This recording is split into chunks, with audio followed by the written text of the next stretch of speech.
काय ग पोरी, एकदम शांत शांत बसली. आई, तू म्हणशील तिथं लग्न करीन बघ. तुझ्या शब्दाच्या बाहेर नाही जाणार मी. वाटलं होतं पोरगा पोलीस आहे, चांगलं सुखात ठेवल तुला. त्याच्यामुळे तुझ्या लग्नाचा विषय पुढे रेटला मी. पण नाही बाई, आता तुझ्या शब्दाच्या पुढे जायची नाही आम्ही. तुला पाहिजे तसा पोरगा बघ. हा, मी तुझं लग्न लावून देईन.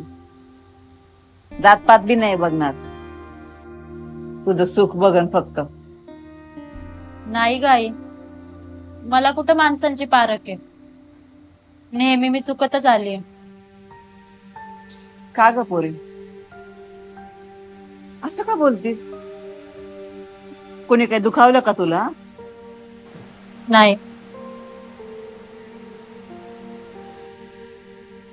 नाही, मला मागच्या 2-1 दिवसात वाटत होतं तू कोणाच्या प्रेमाभिमात पडली का काय म्हणून. छे ग आई, काही काय 4-5 दिवसात कोण प्रेमात पडतोय? का न पडायला काय झालं? माणूस तर एका नजरेत बी प्रेमात पडतोय. तू पडली होतीस? पोलिसाच्या प्रेमात पडली होती लग्नाच्या आधी. पुढं काय झालं आई? असलं काय ग, दुसऱ्या जातीचा होता म्हणून आई बापाने लग्न लावून नाही दिलं. अगं पळून जायची तयारी केली होती तुझ्या आईनं. खरंच आई? असलं ग तरुणपणाच्या गोष्टी त्या. म्हणून तर हिच्या बापानं माझ्या गळ्यात मारली हिला. मी जर गरीब नसतो ना, हिच्याशी लग्नच केलं नसतं. ओ, तुमच्या गळ्यात मला नाही मारली, माझ्या गळ्यात तुम्हाला मारले, कळलं का? नाही तर कोणी लग्न केलं असतं तुमच्याशी? ए आई, आता दोघं तुम्ही भांडू नका. हिचं कधी माझ्यावर खरं प्रेमच नव्हतं. उगं करायचा म्हणून संसार केलाय आम्ही.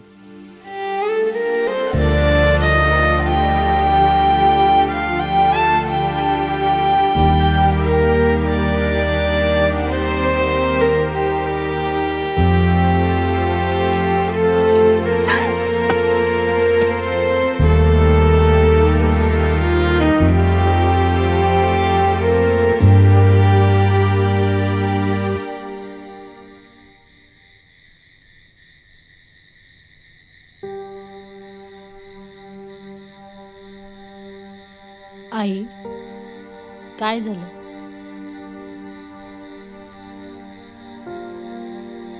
एकदा मन मेलं ते मेलच. परत आयुष्यात मनाने कधी उभारी घेतलीच नाही.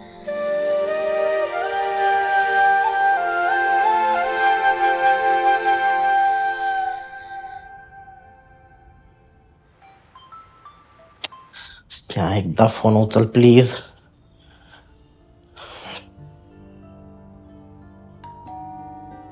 स्नेहा,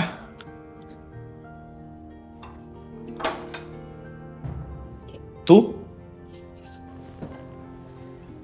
योगेश, प्लीज एकदा बोलू दे प्लीज.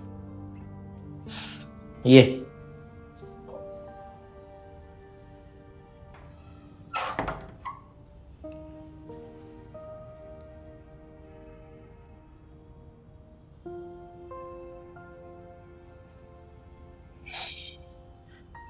तू ठरवलंच आहेस का माझं आयुष्य उद्ध्वस्त करायचं? योगेश, त्रास होतोय मला. इतकं सोपं आहे का एखाद्या नात्यातून बाहेर पडणं? मला नाही होत त्रास. कसा होणार? तू कधी माझ्यावर खरं प्रेम केलंच नाहीस. आता तू पुन्हा हेच ऐकवायला आलीस का मला? नाही, मग तुझ्या आयुष्यातून कायमचं जाण्यासाठी आली आहे मी. आता हे काय नवीन नाटक? तुला असंच वाटतं का मी कायम नाटक करते, कायम तुला त्रास देते म्हणून? आयुष्यात तू दुसरं मला दिलंयस तरी काय? आपल्या माणसाला गमावण्याचं दुःख तुला नाही कळणार योगेश. माझ्या जीवाची काय घालमेल होतीये हे मी तुला शब्दात नाही सांगू शकत. पण आता मी ठरवले तुझ्या आयुष्यातून कायमचं निघून जायचं. आणि जो व्यक्ती आपला नाहीच आहे त्याच्यासाठी डोकं फोडून उपयोग आहे का काही? हे बघ स्नेहा, प्रिया प्रिया आहे मी योगेश. ह्याच्यावरूनच कळतं तुझं तिच्यावर किती प्रेम असेल. पण इथून पुढे माझी अडचण तुम्हा दोघांनाही होणार नाही. मी परत म्हणून तुझ्या आयुष्यात कधीच येणार नाही. आणि एवढं सांगायला मी शेवटचं तुला भेटायला आले होते. एनिवेज, प्रेम करतोयस ना तर निभावून नाही. आणि असा अर्ध्यावरती कुणाचा हात सोडू नकोस.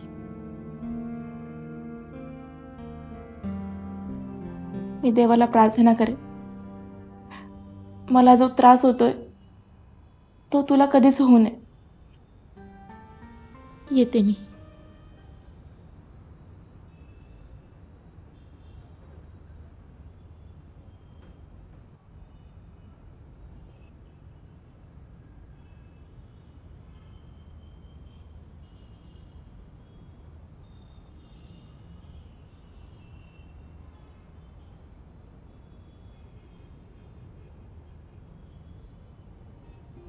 कदाचित तुला मी ओळखायला चुकले रवी.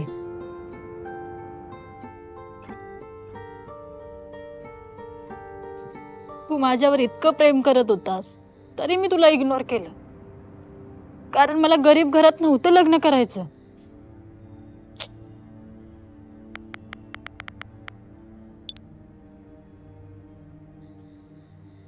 मला आत्ता कळतंय की ही माझी किती मोठी चुकी होती. स्नेहा, मला आत्ता एक अर्जंट ऑर्डर द्यायची. आपण उद्या भेटून बोलूयात का? नक्की भेटू. बाय. बाय.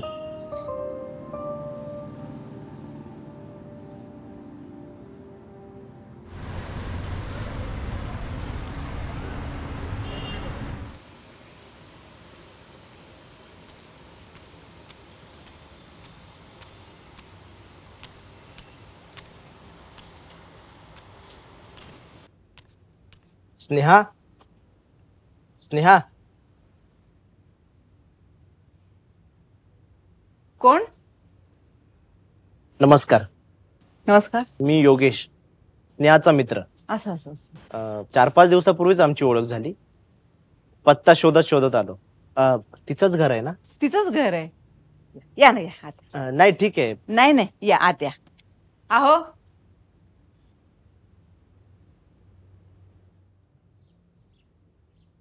या. हे स्नेहाचे वडील. नमस्कार. नमस्कार. कशी तब्येत? बरी आहे म्हणायची. बसा ना तुम्ही. बसा, स्टूलवर बसा. काय आमचं गरिबाचं घर आहे, इथं कुठं सोफा आणि खुर्च्या असायला. हो, इतकं काय नाही, चालतं सगळं. तुमचं घर मोठं असेल नाही?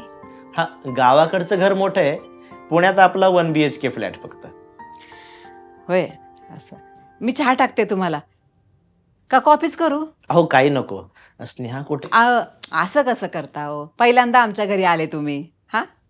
आणि आता तुमचा या घराशी कायमचा संबंध येणार आहे. नाही, मैत्रीच्या नात्याने का होईना, पण आपुलकी जिव्हाळा वाढणार आहे आता, नाही का? आणि ह्यांना जर असं पाठवलं तर स्नेहा ओरडल ना. टाकते, चहा टाकते. बरं बरं.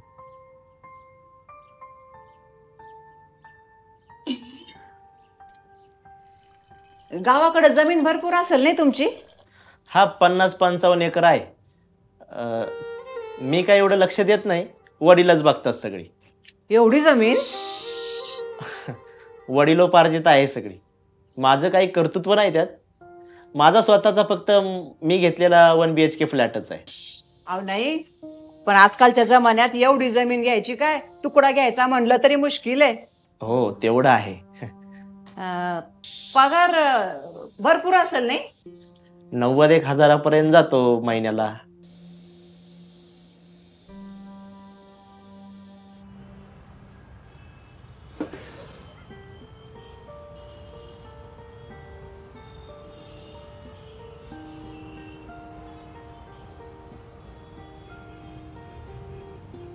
मी काय म्हणते रवी, आता तू चांगल्या पगाराची नोकरी शोधणं खूप गरजेचं आहे रे. असं किती दिवस फूड डिलिव्हरी करणार आहेस? स्नेहा, मी प्रयत्न करतोय ग, पण माझं शिक्षण कमी असल्यामुळं चांगली नोकरी मिळणं मुश्किल आहे. 12वीच्या बेसवर सुद्धा आता खूप नोकऱ्या आहेत. तू शोधत तरी राहा. आणि एक काम कर की, तू पोस्ट ऑफिस मध्ये का ट्राय करत नाहीस? आता जागा निघतात तिथे. बघतो मी. स्नेहा, एक विचारू? विचार की. मी तुला कधी आवडत नव्हतो, मग काल असा अचानक फोन केलास? नाही म्हणजे आपण चांगले मित्र आहोत. याआधी मी तुला खूप वेळा प्रपोज केलाय, त्यावेळेस तू मला नाही म्हणालीस. मग काल असा अचानक? तू माणूस म्हणून खूप चांगला आहेस रे रवी. प्रियकर आणि नवरा म्हणून नाही. हो ना? सगळे लोक कुठे सारखे असतात? प्रत्येकामध्ये काही ना काहीतरी कमी असतेच की.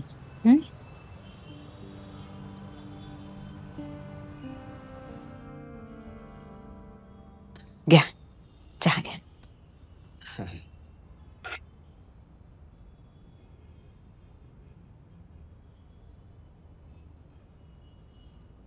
नशीब चांगलंय तुमचं. देवाने सगळं भरभरून दिले तुम्हाला. पूर्वजांची पुण्य, बाकी काय. Bye bye. लग्नाचं बघायला सुरुवात केली का नाही? अगं पाहुणे पहिल्यांदा घरी आल्यात आणि त्यांना डायरेक्ट लग्नाचं विचारते वय. त्याला काय होतंय? पाहुणं काय परक आहे तेव्हा? आपल्या स्नेहाच्या ओळखीचेच तर आहेत. ना परक नका समजू मला. बाकी लग्नाचं सांगायचं झालं तर मुलगी पाहायचं सुरू आहे, पण जमलं नाही अजून.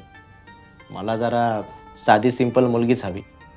गरीबा घरची असली तरी चालेल. वय वय, तुम्हाला पाहिजे तशी मुलगी लवकरच भेटल. स्नेहा कुठे गेली? ते तिचा मित्र आहे लहानपणीचा, इथं जवळच त्याला भेटायला गेली. आम्हाला विचारल्याशिवाय बाहेर पाऊल पण ठेवत नाही बरं का. स्वभाव चांगला आहे त्यांचा. हा नाही, आमचं नशीब चांगलं, अशी पोरगी आमच्या पोटाला आली. तुम्हाला तिला भेटायचं असेल ना तर इथं पलीकडंच परीकट्टा आहे बघा, इथं जवळच आहे. 4 दुकानं सोडले ना तिथं पुढंच आहे. बर,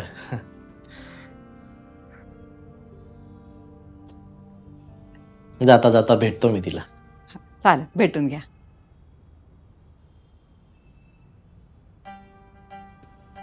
चला येतो.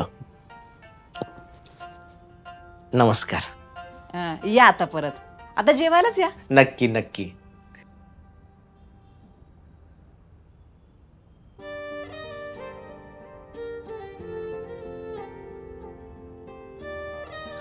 आता काय जावई करून घेते का त्यांना? एवढं चांगलं स्थळ कोण हातचं जाऊ देईल? डोक्यावर पडली तू. ओ तुम्ही गप्पा बसा. तुम्ही नाक खुपसायची गरज नाहीये. खायचं प्यायचं गप झोपायचं, बाकी विचार करायचा नाही. अगं कप तरी घेऊन जा. तेव्हा तिथंच.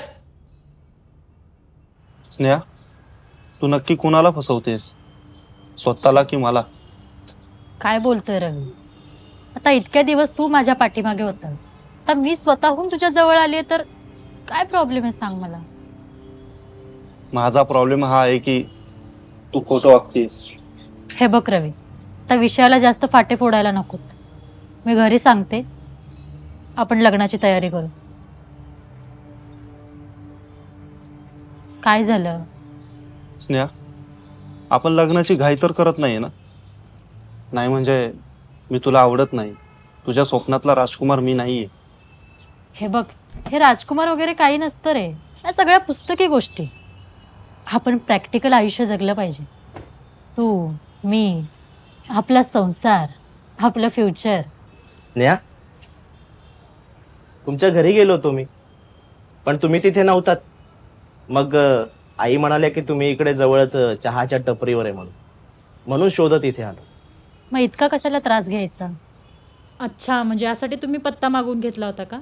अहो नाही, ॲक्च्युली कालपासून मी तुम्हाला फोन करतोय, मेसेज करतोय, तुम्ही कसलाच रिप्लाय केला नाही. म्हणून एखाद्याला कॉल उचलायची इच्छा नसेल तर सतत का कॉल करायचा? नाव जाऊ दे, ओळख करून देते. हे रवी, माझा होणारा नवरा. आणि हे योगेश सर, काही दिवसांपूर्वीच आमची ओळख झाली. नमस्कार सर. नमस्कार. बसा ना, चहा घ्या. नाही नको, चहा आत्ताच झाला घरी, स्नेहाच्या घरी. अहो, मराठी माणूस चहाला कधी नाही म्हणत नाही. बसा.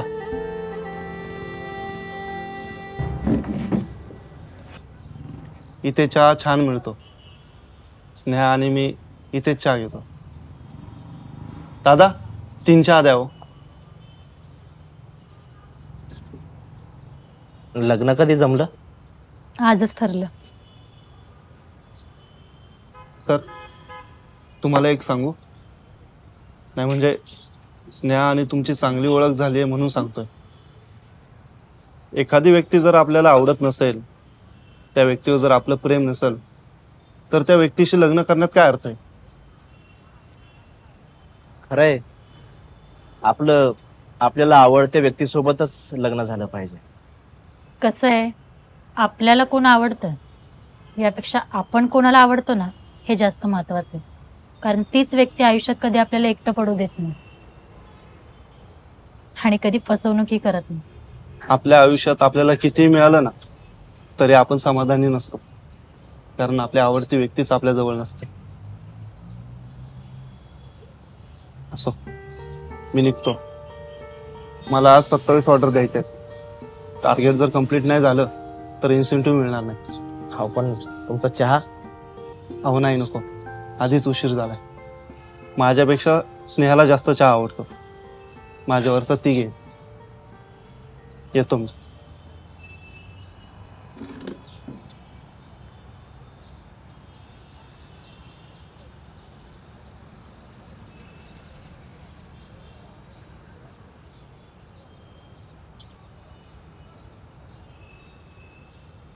अभिनंदन, कशाबद्दल?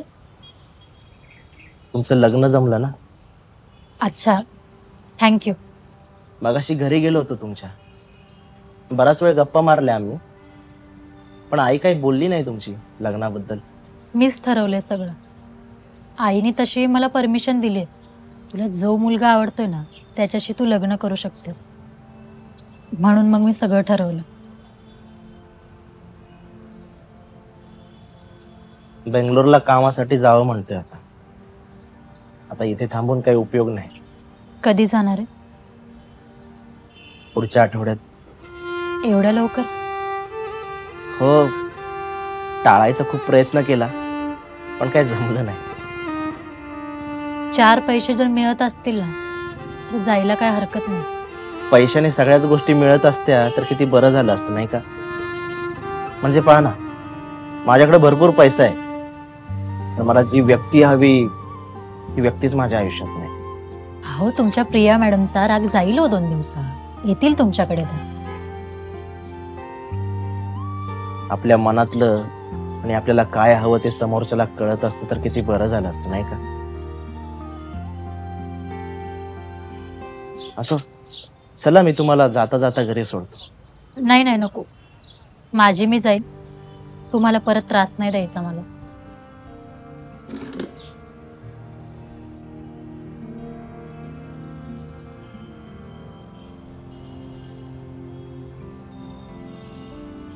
दादा, आले का पैसे?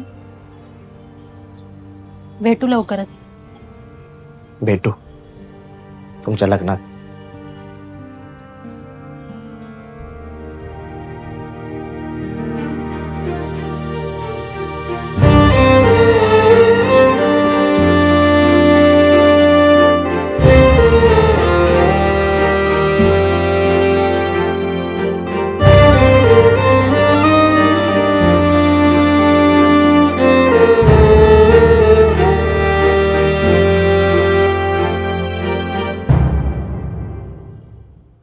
ही पोर आहे ना, काय काय घरात आणि याचा नियम नाही.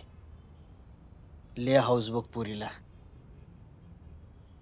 मला म्हणली आता ही देवाचा फोटो लावला म्हणजे तुम्ही बरं होताल. आणि आता देवाच्या फोटोनी माणूस बरा होत असते वय. पोरीची माया. आई खूप भूक लागली, जेवण वाढ ना. वाढते. आज तुझ्या आवडीचं जेवण बनवलंय मी. हा, कुकर लावला की झालं. ऐक ना, योगेशरावांना फोन कर ना, ते जेवायला यायचं हो म्हटले. दोघं मिळून जेवा. त्याचा काय संबंध इथं? संबंध म्हणजे मला काय माहिती नाही वय तुझ्या मनात काय चाललंय ते. काय चाललंय माझ्या मनात? तुझी निवड चांगली आहे. जावई बापू पसंत आहे आम्हाला. वेड लागले का आई तुला? कोण जावई बापू? अगं योगेशराव आणि कोण? हे बघ, वाटेल ते बोलू नकोस. असं काही नाही, आत्ता 4-5 दिवस झालं आमची ओळख झाली. मला तर वाटलं त्यांच्या नजरेत तुझ्याविषयी. त्यांच्या नजरेत माझ्याविषयी काहीच नाहीये. उगाच भलतीकडे विषय नेऊ नकोस. अगं मी पण तिला तेच सांगतोय, पण ती ऐकती कुठं. तुम्ही गप्पा बसाव. काय अडचण आहे ग? इतका चांगला पोरगा तर आहे. आई, त्यांचा लग्नाचा विषय दुसरीकडे चालू आहे ग. प्रिया नावाची मुलगी आहे. मला नाही वाटत. आई, तू विषय बंद करणार आहेस? मी दुसरा मुलगा बघितलाय माझ्यासाठी. कोण? रवी. तो भिकारडा? आई, भिकारडे तर काय ग? काय त्याच्याकडं? आई तो कसा का असे ना, पण माणूस म्हणून चांगला आहे तो. मला सुखात ठेवेल. सुखात? त्याच्या स्वतःचे खायचे वांदे तो तुला काय सुखात ठेवल ग? भिकार सवयी लागल्यात नुसत्या. लक्षात ठेव, तुला सांगून ठेवते, हे लग्न होऊ द्यायची नाही मी. आणि मी पण तुला सांगून ठेवते, मी केलं तर फक्त रवीशीच लग्न करीन. बघतोय.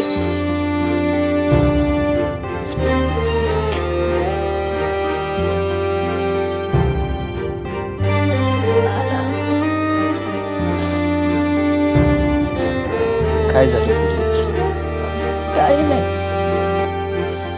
बापापासून काहीही लपवायचं नसतं. आणि लहानपणापासून मी तुला बापासारखं वाढवलंय तरी का? ना, ज्यांच्या मनात आपली जागाच नाही त्यांच्या पाठीमागे लागून तरी काय उपयोग आहे हो? तू त्यांच्याशी स्पष्ट बोललीये का? बोलायची गरजच पडली नाही, डोळ्यांनीच दिसलं सगळं. काळजी नको करू पुरी, सगळं व्यवस्थित होईल बघ. अगं कधी कधी चांगल्या गोष्टी होण्यासाठी सुद्धा वेळ लागतो. मी आहे ना.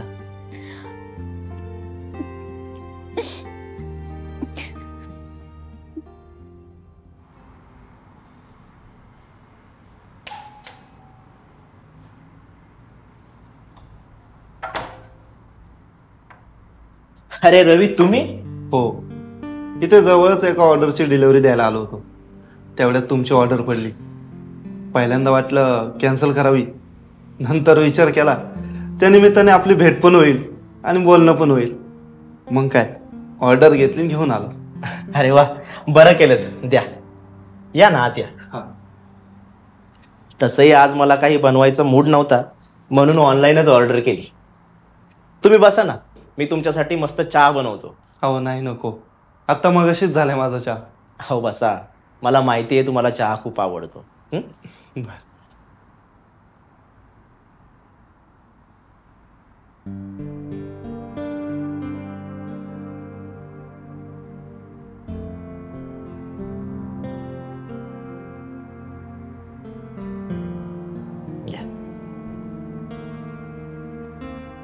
बाकी तुम्ही घर छान सजवलंय. थँक्यू. मला या सगळ्या गोष्टींची आवड आहे. मला बाहेर असं काही दिसलं की मी घेऊन येतो आणि घर सजवतो. या शहरात स्वतःचं घर असावं असं प्रत्येकाला वाटतं, पण आमच्यासारख्यांना घर म्हणजे स्वप्नासारखंच. तुमचंही घर होईल एखाद्या दिवशी. पण एवढ्या कमी पैशात ते कसं? रवी, स्वतःवर आणि स्वतःच्या मेहनतीवर विश्वास ठेवा, तुमचंही घर नक्की बनेल. मला तुमच्याशी थोडं बोलायचं होतं. बोला ना, काय म्हणता? स्नेहा हे सर्व रागाच्या भरात करते असं मला वाटतं. तिचं माझ्यावरती कधीच प्रेम नव्हतं. तिचं तुमच्यावरती प्रेम आहे असं मला जाणवतंय. रवी, आता या सगळ्या गोष्टीला काय अर्थ आहे? तुमचं लग्न जमलं आता. असं उठून कोणी लग्न जमवतं का योगेश सर? ती तुमच्या कोणत्या तरी गोष्टीने दुखावली गेली. तिचा त्या दिवशी अचानक मला फोन आला. मला बोलली, मला तुझ्याशी लग्न करायचंय. आता तुम्हीच मला सांगा, असं कुठं होतं का? ती तुम्हाला खूप वर्षांपासून ओळखते आणि तिचं सुद्धा तुमच्यावर प्रेम आहे.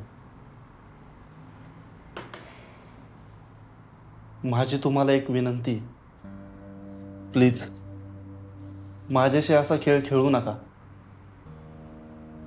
माझ्या पुढे खूप मोठ्या जबाबदाऱ्या आहेत. मला माझं घर चालवायचंय. मी हे थेट तिला बोलू शकलो असतो, पण ती आधीच दुखावली गेली आणि आत्ता जर परत बोललो तर ती अजून दुखवेल. आता तुम्हीच समजून घ्या. तुमचं तिच्यावरती प्रेम आहे हे मला कळतंय, कळत नाही असं नाही. एवढं मी दूधखुळा नाहीये, पण मी नेहमी स्नेहाच्या भल्याचाच विचार केलाय. ती तुमच्या भल्याचा विचार करते. तुमच्या दोघांचं भलं कशात आहे हेच तुम्हाला समजत नाही. बाकी तुम्ही समजूतदार आहात. मी बोलून काहीच फायदा नाही. येतो मी.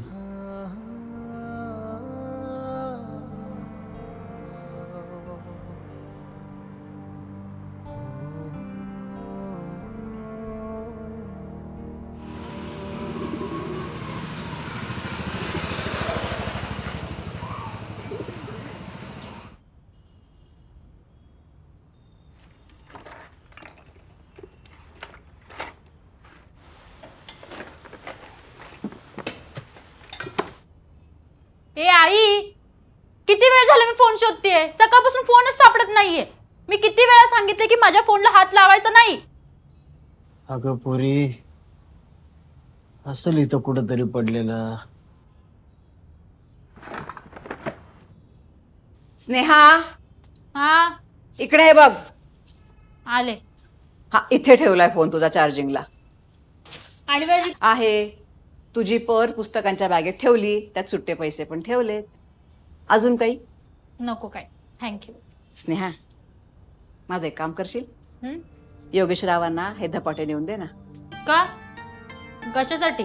मी कोणाला धपाटे बिपाटे देत बसणार नाही. अगं, त्यांना आवडतात ग. परवा बोलता बोलता म्हटले मला ते, आईच्या हातचे धपाटे खाऊन लई दिस झालेत. त्यांना म्हणलं मी केले की नेहाच्या हातनं पाठवते. आई, तू ना भलतीच कामं वाढवून ठेवतीस बघ. आई आहे मी तुझी. तुझ्या मनात काय चाललंय ते ओळखते मी. म्हणजे काही नाही. धपाटे गार होतील आता. जा, धर. आगत जा.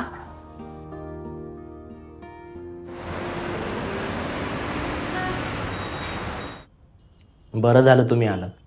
मला वाटलं या जन्मात तरी आपलं बोलणं होतं की नाही काय माहिती. तशी यायची इच्छा नव्हतीच माझी, पण आईने हे धपाटे करून दिलेत म्हणून घेऊन आले. हे घ्या. अरे वा, सासूबाईंना खूपच काळजी आहे माझी. ओ, त्या तुमच्या सासूबाई नाहीत आणि तुमची बायको होण्याची माझी मुळीच इच्छा नाही. तुमची इच्छा काय आहे हे तुम्ही सोडून सगळ्या जगाला माहिती आहे. म्हणजे सासूबाईंचा फोन आला होता मला. मला म्हणाल्या धपाटे बनवले, तुम्हाला हवे असतील तर माझ्या लेकीशी लग्न करावं लागेल. म्हटलं बाप रे, एवढी मोठी शिक्षा. आणि ही शिक्षा भोगायला मी तयार आहे, कारण हे धपाटे खूप महत्वाचे आहेत माझ्यासाठी. सासूबाई हे पण म्हणत होत्या की तुम्ही रात्रभर झोपला नाहीत माझ्या आठवणीत. ओ, असं काही नाही हं. आई काय पण सांगते. हो का? तो तुमचा लहानपणीचा मित्र रवी, त्याचं काय? तो पण आला होता मला भेटायला. मला म्हणाला, तो चिडका बिबा माझ्या गळ्यात कशाला मारताय, तुमचा तुम्हाला ठेवा की. चिडका बेबा म्हटला का तो? त्याला तर घेते मी बघून, पण आता पंढरपूरची लोक सुद्धा खोटं बोलायला लागलेत वाटतं. पंढरपूरची लोक कधीच खोटं बोलत नाही आणि काही लपवतही नाहीत.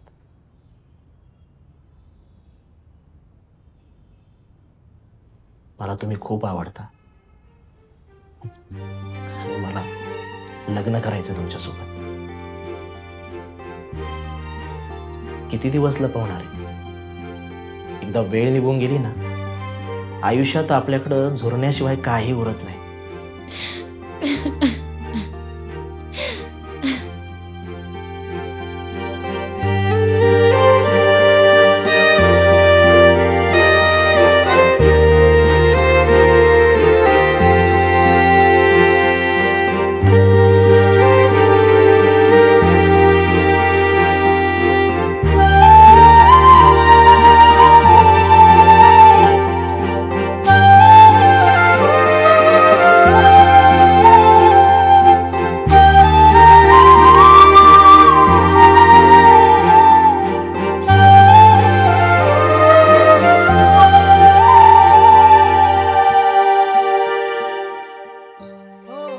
पुस्तकवाल्या लव्ह स्टोरीचं आमचं पहिलं पान पलटलं आणि सुरू झाली आमची प्रेमाची गोष्ट. पुस्तक तसं मोठं आहे. शेवटच्या पानावर पोहोचेपर्यंत किती क्षण प्रेमाचे आणि किती क्षण हळवे वाचायला मिळतात हे पाहण्यासारखंच आहे, नाही का?